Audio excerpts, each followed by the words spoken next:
The reality is if I don't get voted teacher of the year, I'm going to be bummed out every year.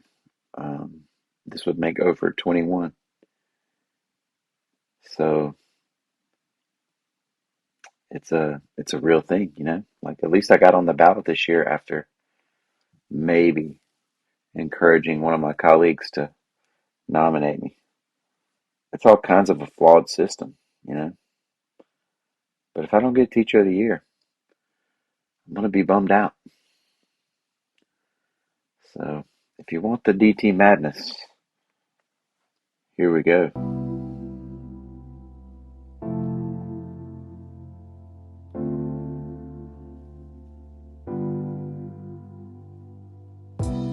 Welcome to DT Madness, Chronicles from the Third Life, episode 122, March 23rd, 2025.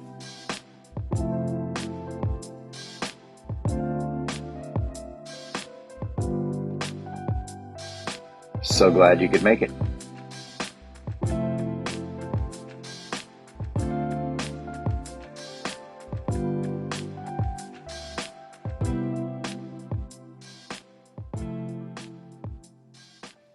You know, it's just that there's nothing else I can do.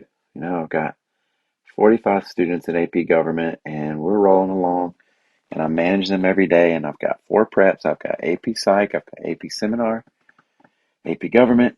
I've got a civics class that is very challenging with a lot of very difficult personalities combined together. I'm coaching tennis, men's and women's. I'm the voice of the Chargers. Ah, why do I get like this? Why do I need that type of recognition when I know that there are other teachers out there doing very similar things? Although I'll tell you, if some of those people on that list get ahead of me, I may become ornery. Um, so, so there's all that. There's all that going on. And it's been a couple of weeks, and I did check in, and I did the process where I was going to cancel, and then it gave me the option to have it for a little bit cheaper and all that kind of stuff, but I still didn't click the button. I've got until April 2nd. I mean, I don't want to do it every other week or like on odd schedules, and so I got to decide if the podcast is going to continue and what form it will take, and will I get a microphone, these types of things.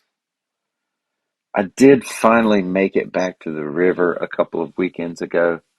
It's been too long, and I'm planning to go here in just a little bit. It's 7:42 in the a.m. here on a Sunday. Beautiful outside. Um, so I'm gonna probably head back down to the river just in a couple of hours before the March Madness begins.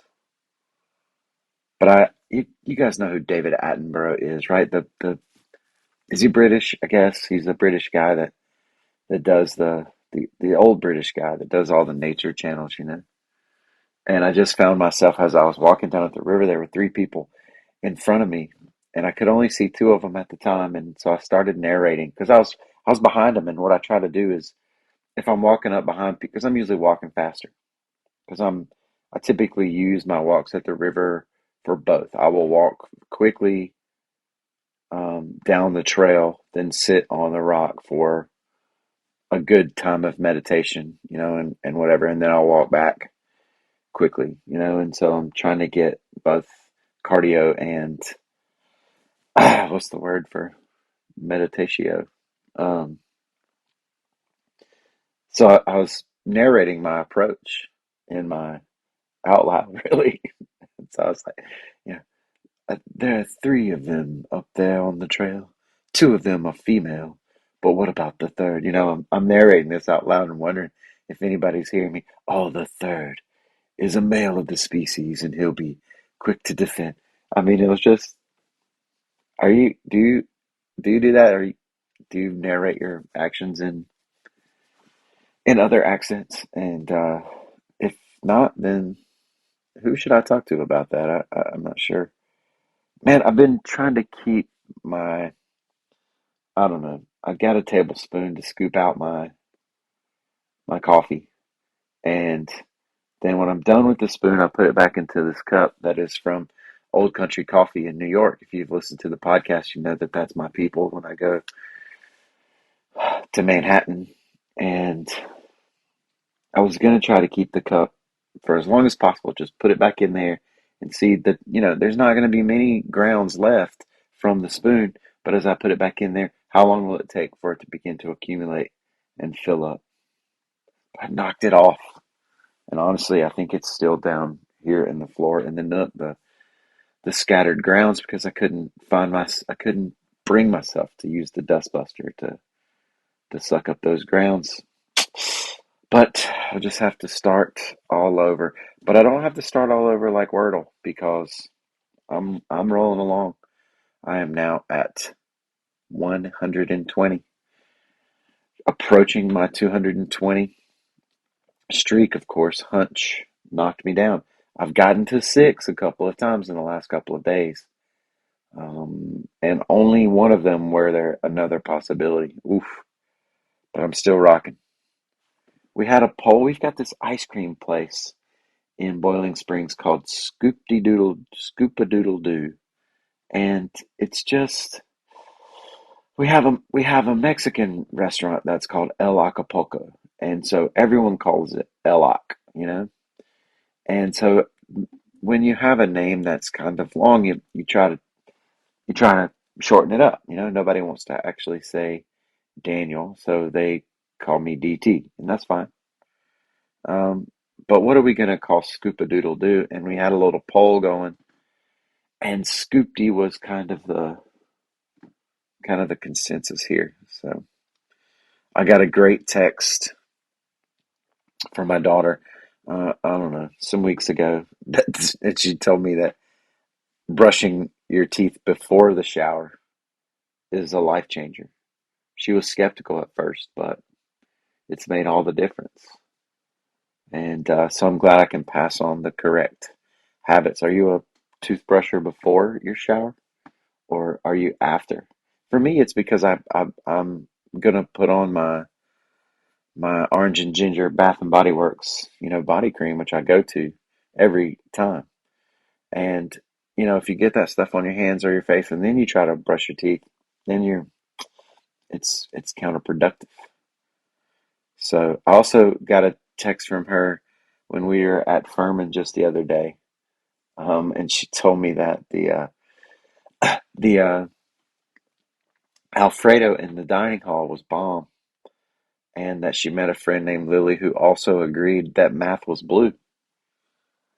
I, I think I disagree with that. I think math to me is red, and social studies is blue. And I'm curious.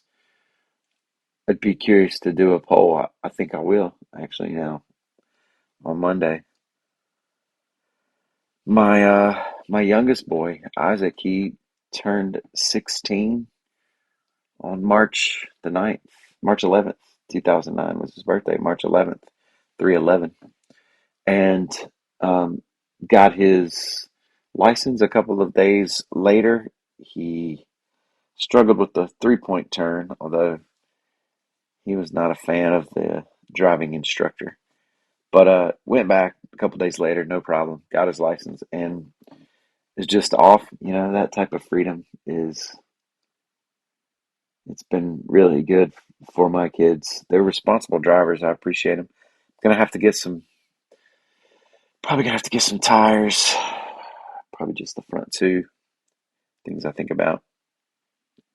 But yeah, he's rocking along. So we got one 21, 18, and 16, a couple of milestone years for a while. The new Jason Isbell album is out. It's called Foxes in the Snow. It's been out for a week or two, and it's it's just really fantastic. I don't listen to the songs individually, at least not yet. Like I haven't pulled any to put on a playlist. Instead, it's like less than 40 minutes. So when I have that amount of time, I listen to the album all the way through. to me so far, that's the only play. I'm excited about Newton Mumford and Sons. I'm hoping they recapture some of their older sound, though. They can do what they want. But their new album comes out next Friday. Watch House, or Mandolin Orange, as they were at the beginning. They have a new album coming out, but not until May. But today in Grateful Dead history, the 3/23 1974 show, worth listening to, um, for sure. Trey tour is underway. He's playing Trey Anastasio, the lead for Fish, the lead guitar for Fish, and he's got an acoustic solo tour going on. I've listened to a couple of them, streaming. I'm scheduled to go with my guy down to Greenville to the Peace Center, mm, about a week from Wednesday. It's a chance. I've been kicking back and forth about just driving down solo down to Savannah on Saturday, but mm, it's tough. But I'm really excited about that. I'm excited about Fish Summer. Got tickets for Austin and Charleston, and I got my plane ride booked to Austin. Um, so yeah, there's some stuff that's been going on. Tennis season is rolling along, and we actually are now 3-0 in conference. We're 5-1 overall, with barely losing the one. But sometimes those preseason losses are good for the guys. I've got five sophomores and a freshman in my starting lineup, with the senior in the 7 spot who fills in when one of the guys is out, and we're really good. I had to measure things like the how tall is the net supposed to be in the center, and had to find the tools and learn how it's not difficult, but there are belts that go on the center, and adjusting those to the proper. The problem is that the only measuring stick we have is in centimeters, and even though I was born when Jimmy Carter was president, we never did make it to the metric system, and so I'm an inches guy. And but thankfully, Google is pretty good at things. So I was able to find out that I think it was 91.4 centimeters is how tall the center of the net is supposed to be. I've also asked Google if it's okay to hit at the man at the net, when you're playing doubles. Um, Sometimes my guys were struggling with the lob and they weren't able to get the lob over. So I just wonder, like, what are the rules in competitive play? In competitive play, if the guy's up at the net, is it okay to rip it at them? You don't really want to hit it at their face. Um, so yeah, I found that it was okay, and we may have to use that tactic. Sometimes I've been trying to coach them up, and we live in this culture where, in psychology, we call it self-serving bias, where you give credit to yourself for good things and you blame others for the bad. And that loss that we had to RS Central, it was, oh, that guy's calling the lines bad, or their coach stacked the lineup and he's not being honest about the quality of his players, or whatever. Like, it's always somebody else. And I see this lack of responsibility in my students. I see it in fans. I see it in parents, where it's always somebody else's fault, and this idea of personal responsibility from people who claim to be a part of the party of personal responsibility too. I mean, this is widespread, and it's sports are like that. I mean, we always think that our team got robbed, and that's part of the allure of it. But I try to teach my guys not to be victims. Don't have the victim mentality. You lost because you didn't win enough points, and you can be mad about a line that was missed. The guy called it out when it maybe was in, but it's high school tennis, and the ball's moving pretty fast, and you guys miss lines too, but you don't do it on purpose. It's just kind of the nature of the game. Um, and so they've been really embracing. Our phrase is Chargers. I'll say Chargers, Chargers, baby, and the guys say we run deep, because we got 15 guys, And my seven was the four last year. Like he could be playing the four and be very successful, maybe even higher up than that. And that's, we go eight, nine deep. And the unfortunate thing is that there are only six spots that play. So we're really competitive on the bottom end for sure. We do have South Point. They're number one in the state. We play them on Tuesday, and so that'll be the end of the undefeated streak, I believe, in conference. Although I told them if we beat them, I'm taking them all out, all 15. I'll take them all out, and it's all on me. Um, but yeah, and teaching them things like in practice and during matches when. Oh, another thing I say to them is I don't know if you're familiar with tennis scoring, but you got to get to six, okay? And so, I'll tell them that 5-2, if you're up 5-2, that's nothing. Or if you're down 2-5, that's nothing because you can go on a streak and win points and win games and come back. Or you can you can think that you got it wrapped up, but then the other guy goes on a streak and wins a bunch of points and comes back. Like that's how tennis goes. And so I try to teach them like Rafa Nadal, value every point. You got to value every point. Doesn't matter if it's match point for the championship or if it's the third point in the you know in the first game that seemingly shouldn't matter, but you have to value every point and to remember. I had a guy named Vito. I love that guy. Love Vito, man. Vito is my guy, and he uh he was down in the challenge match, which was going to determine who was the sixth seed. And he was down, he got down, like he was up 3-0, and then he was down 6-3. In this particular instance, they were playing to eight. Um, and I could see his shoulders slumping, and I can see him feeling defeated, but he did rally. And I told him, I was like, you have to put this in your memory bank. You have to remember that you were down and you came back. And so the next time you're in a match and you feel your body, you feel your shoulders slumping like that, recall the time you also felt like that, but then came back and won. So it wasn't the end. You just got to keep pressing on. You got to keep going, you know. And also, my own boy, in the match that we lost at RS Central, he won the first set very easily and then began to showboat a little bit. Not like, I shouldn't mean it like that. He just was aware of the crowd that was there and he was feeling it, and the guy came back on him and he ended up losing. And so you got to remember that feeling too, like when you thought you had it, but you didn't. So you got to value every point and go back to episode 2, of the podcast if you want. And tennis is life. Tennis is life. But we've been rolling along. And we got 2 more matches this week and then 2 the next, and that's it. Oh man.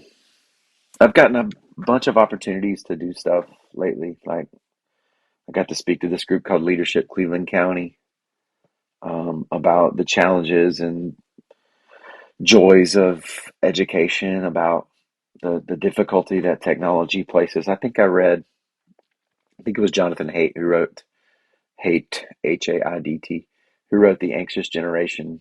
Um, he's a social psychologist and uh, prolific writer. I mean, I've seen his TED Talk too. But I think he has researched and found that of every 60 minutes that kids are on uh, school issued technology, 38 minutes out of 60 are off topic, off task. So anyway, I got to speak to that group, but I also got to tell them about Sam and taking static away from the monkey bars, and that we do all these things, and that was pretty cool. And I get to talk about you know uh, how the humanities are really important. I know we value STEM and we should, and I believe in science. I believe. Why are you judging me for believing in science? Y'all see Nacho Libre, but the humanities are real. The liberal arts, history and philosophy and literature and theology, um, the poetry. You know what I mean? Like these types of things allow us to consider alternate viewpoints. They allow our minds to be liberated from our own selfish existence. And I don't even mean those terms judgmental, just the self is what we know. But when I read about the women in Vietnam, in the medical units by Kristen Hanna, then I know more what it is to be a woman. I can sense what it was like to be in Vietnam. Not completely, never going to get out of my own mind completely. That's why I love Thoreau's quote, if to see through another's eyes, if only for an instant, would be the greatest miracle. And that's paraphrased. When I read literature or study different viewpoints on theology or philosophy, it's good, and it does promote empathy. And we've got this really weird macho, I don't know even what it is. We've got this really weird attack on empathy, even from pastors. And I'm not going there. I'll reject that. And we can have the debate about whether empathy is the right word or sympathy is the right word. And my daughter would go with sympathy because she would argue that we never can fully know what it's like to be somebody else. And so empathy is limited, at least. But the striving, the striving to understand others, it is at the heart of the gospel, isn't it? Um, and you know, I don't really know what I meant by all this. There's some things that I have on my notes from a couple weeks ago that I'm actually even going to skip. But certainly the Pilgrim chapter 33, partly truth and partly fiction. I know that about myself. There's the searching within that's also a part of empathy or sympathy, of finding my own hidden natures, of finding my own mysteries. Uh, yeah, wow, I need to think about that. Oh man, I went to the chiropractor a couple weeks ago. Oh, see, this is where I don't know. This is where I think, okay, if we're gonna do DT madness, then we just got to say the things that I don't want to. But I went to the chiropractor, and I know these people. They do a lot of stuff with neuropathy, and Dr. Dylan and Dr. Brad, and it's just such great people, and they've taken care of us. And I'm a chiropractor guy. I never was, and then I was. And I know they got this laser treatment stuff. I know they have it. And so I went in and I was like, just gonna ask them because oh man, time is time is winning. Time is winning against me, and I'm getting old, man.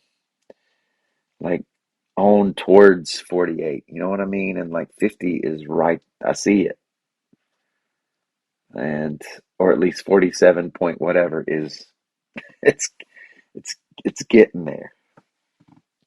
And like I just they've just been things, just been things that like I've got varicose veins in my leg. And I guess they've been there, but like some of the symptoms or whatever have started to flare up. So I've been trying to deal with that, and I wanted them to. I was gonna ask them about shooting it with lasers because I read that might help and stuff like this, and I'm wearing my compression socks, like an old man. And he was like, "Yeah, come on back. Let's take a look." But then I froze up because I didn't want him to see the other parts of my leg that you know that I've that I have worries about. That are different. That are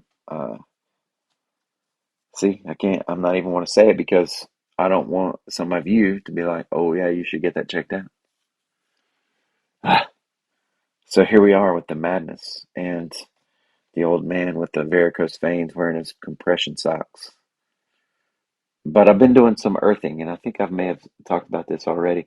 Going out and standing barefooted and catching the electromagnetic waves and all that stuff. Actually does help. But I will tell you, part of getting older, and I think there's a lot of factors here.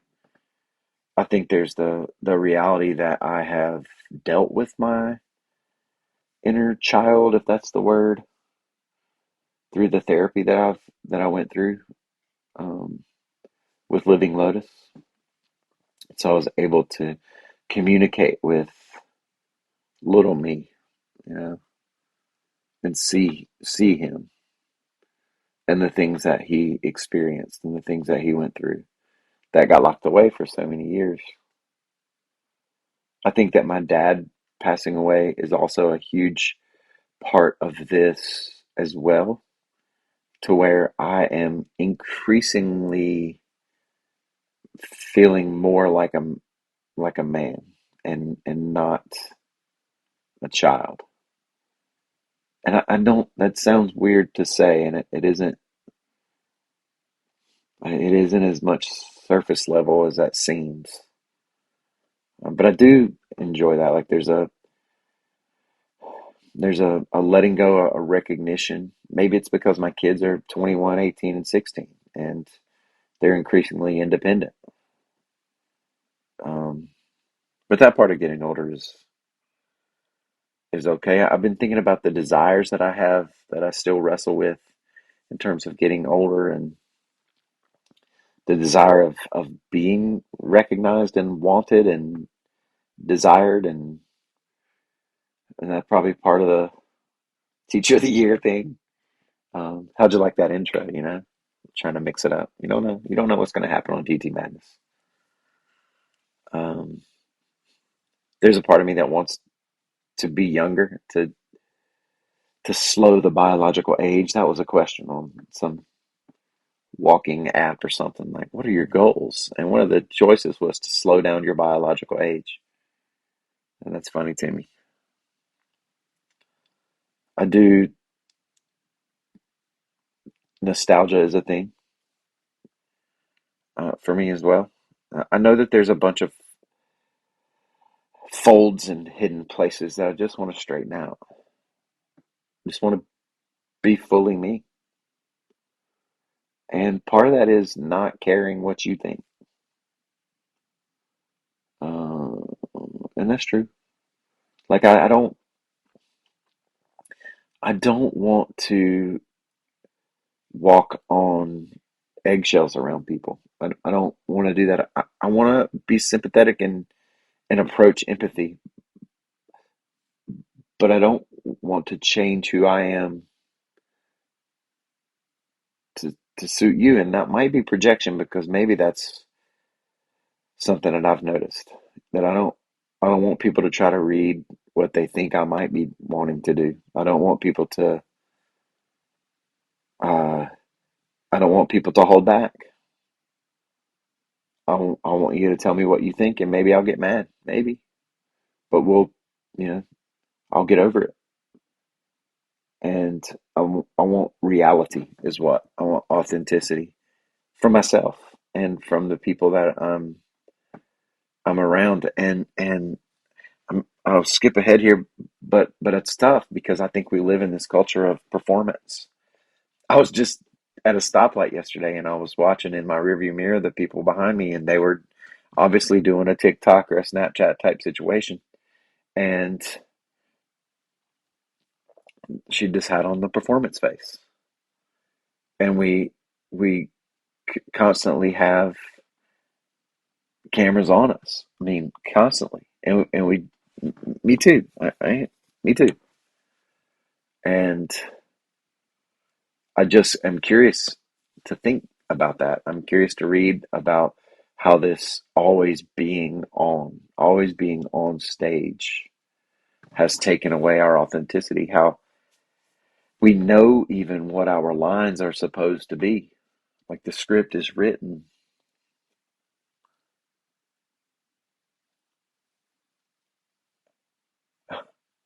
Yeah.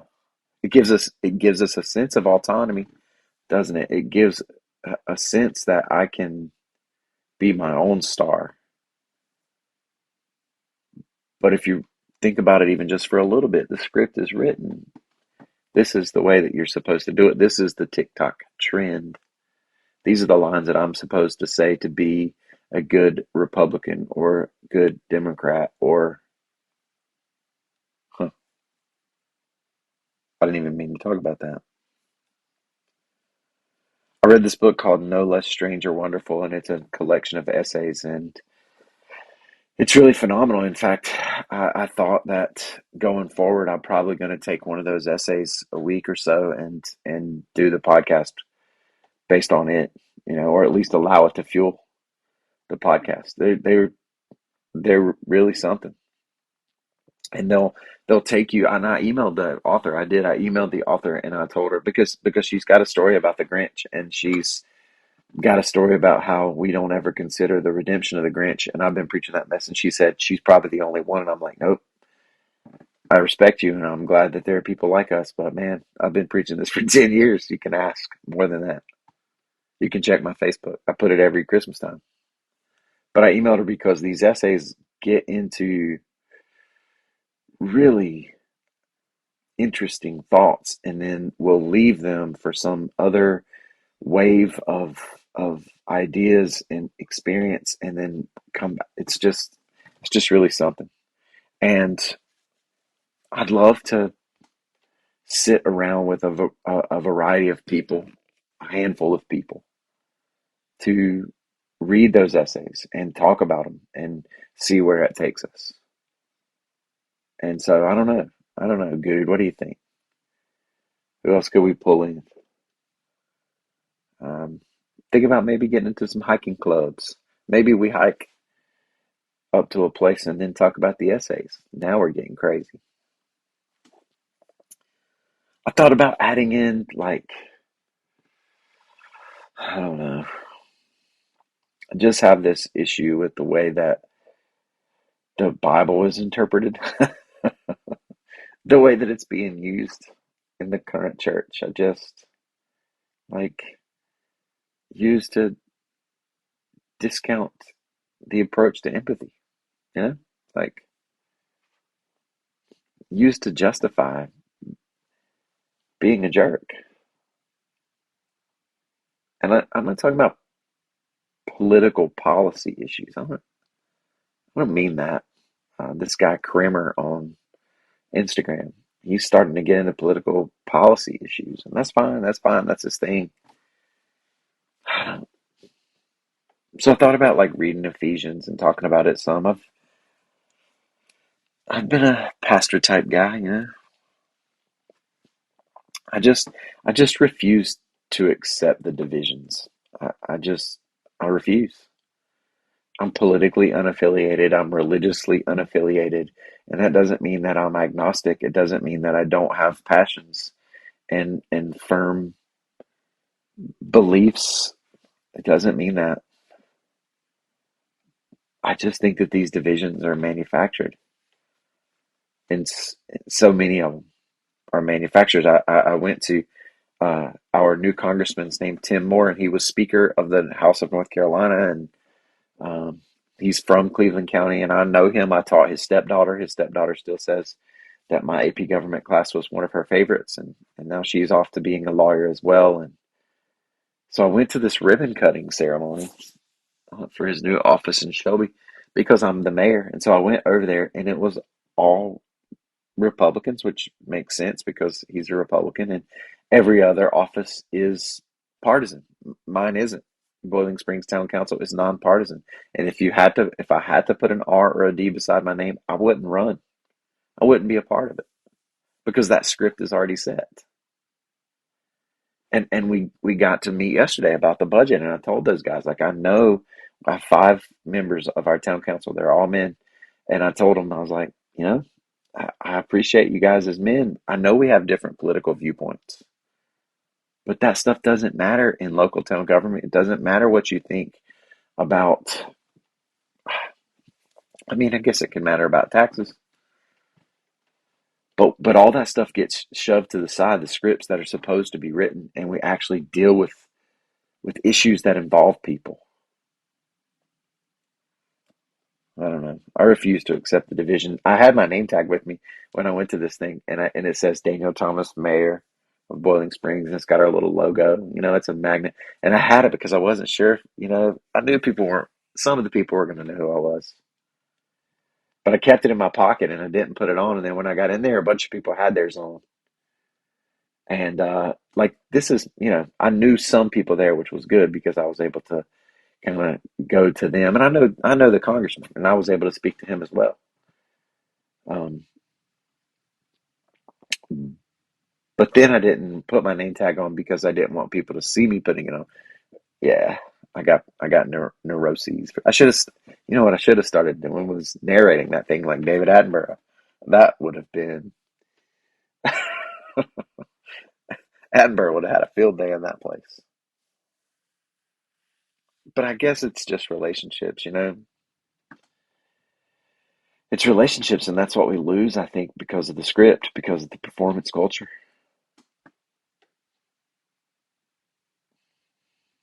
I don't know if I believe what I just said. I'll have to go back and think about it. But I do question sometimes, like, what is this? What are we doing? Like this whole existence thing. What is this? And it's got to come down to relationships. It's got to come down to the authentic people in your life.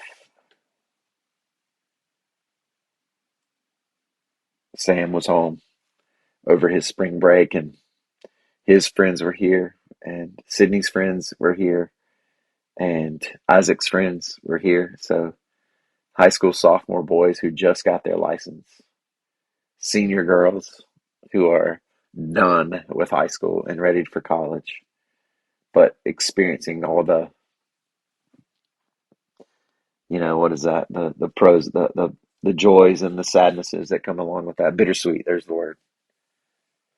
And Sam and his college guys who are, his friends who are 21 and pretty much done with college life. It was wild to see the generations of friends, but cool.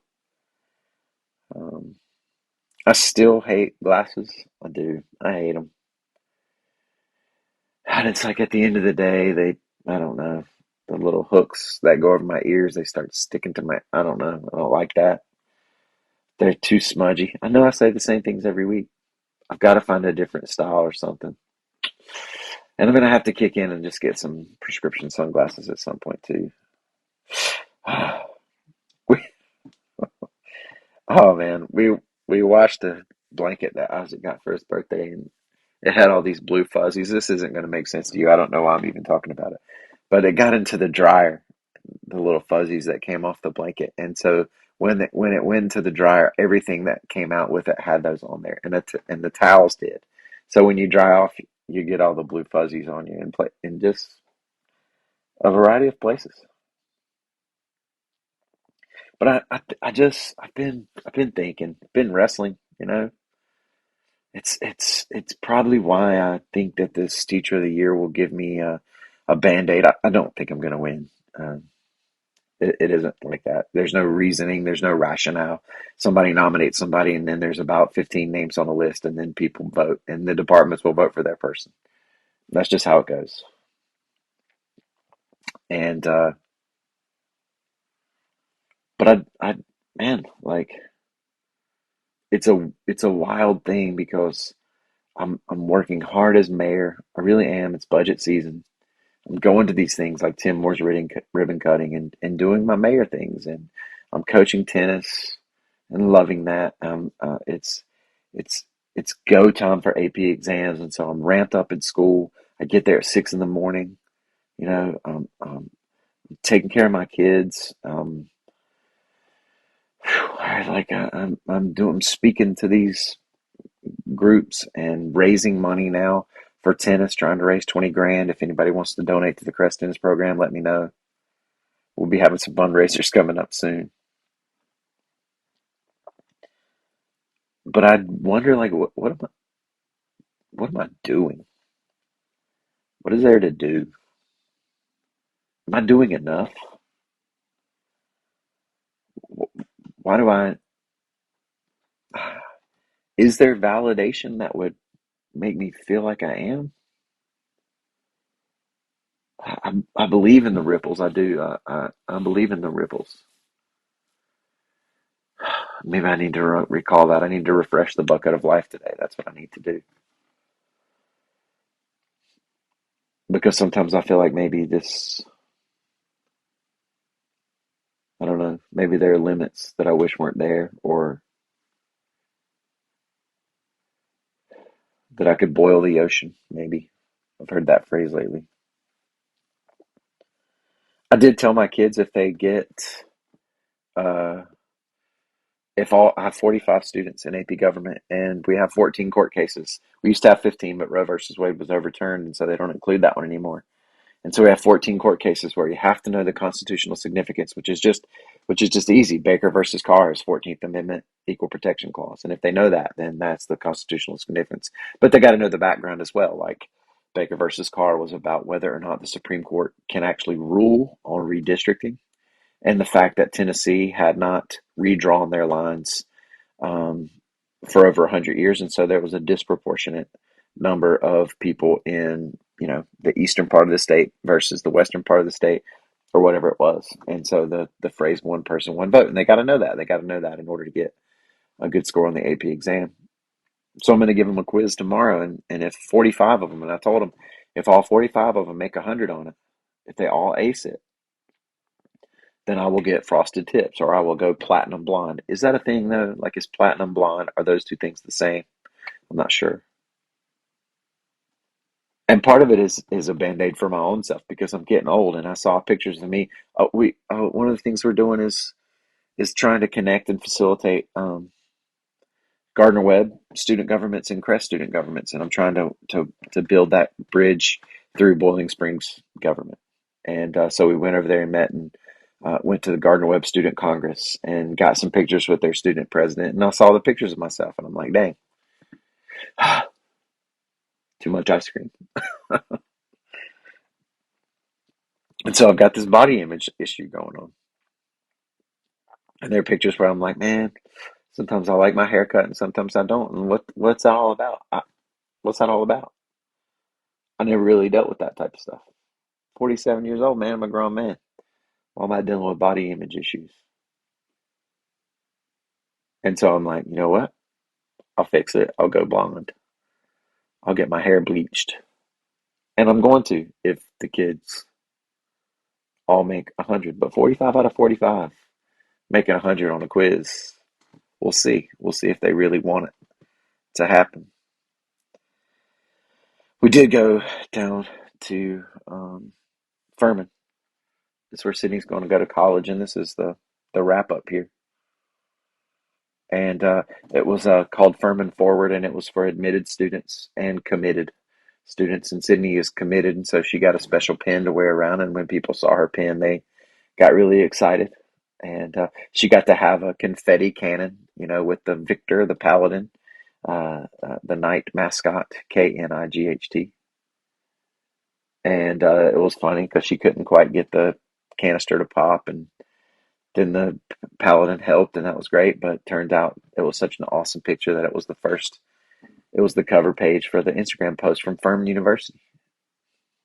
And she loved it and everything about it. She loved it. She met great people who were like her. And the question, she talked to the outdoor club, and she talked to student government down there, and it's just beautiful. It's just a beautiful place. It's an overwhelming place.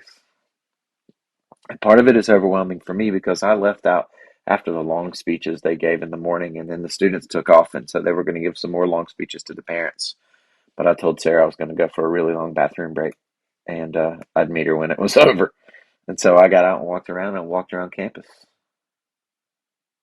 It's just beautiful. And it was a Friday, like it was in session, like classes were happening and students were there, but it was just quiet and peaceful and scenic.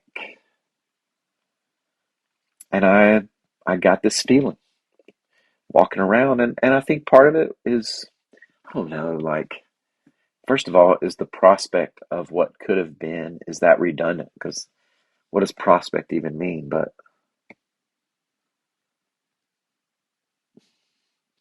I don't I don't mean it like that because I always tell my students, that I failed at Davidson, but if I wouldn't have failed, if I wouldn't have fallen flat on my face, I never would have ended up in this position where I get to do these things, where I get to be mayor and teacher and husband and father and tennis coach. But there was a remorse. Like Gardner Webb was great. It was. And I had really good times there. But I think it's like, the Davidson culture and the Furman culture are very similar. Very similar. And I didn't get to experience it, at least not for long, and I don't have a memory of much of it. And so there's this sense of remorse that I missed out. I missed out on that tradition, on that challenging environment. Because Gardner Webb wasn't challenging, not academically. And it just took me so long to find. It's it's taken me I don't know. In some ways, it's taken me 47 years to find out who I am. They use the word proving ground in one of their speeches, that Furman was a proving ground. But I do also recognize that there were parts of me. What book was this I just read? I can't remember. Like, the part of me that was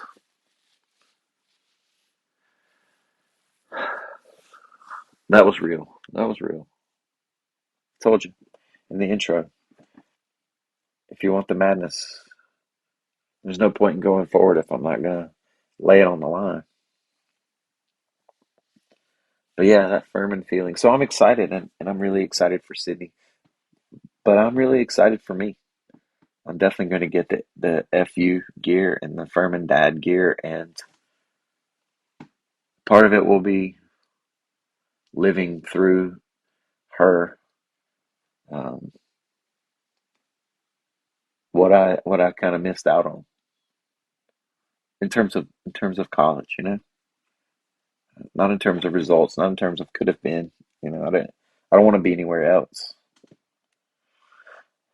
Oh man, the pollen has gotten to me, but it is definitely get out and go time. I'm time to get active. Got to change that body image and got to lower my biological age. The show Severance. I'm not gonna say anything because I know some of y'all are gonna wait and whatever. But you should watch it. And I'm just gonna say this: that Severance, um, episode 10, season 2, the season finale, is the greatest television experience I've ever had. Like it's a masterpiece of art. The entire show. So I'll leave you with that. No sponsors. I don't know how I'm going to end this new iteration of the madness as we go forward. Although I'm definitely going to go refresh the bucket of life. But I got these questions for you. What do you think? What do you think about potential? Do you think about your potential or others? What about curiosity? What are you curious about? Stay curious. Ask. How much do you ask and advocate for yourself? What's the worst that could happen? They say no. These types of things. And what's your involvement? What or who are you involved with? Why does that matter?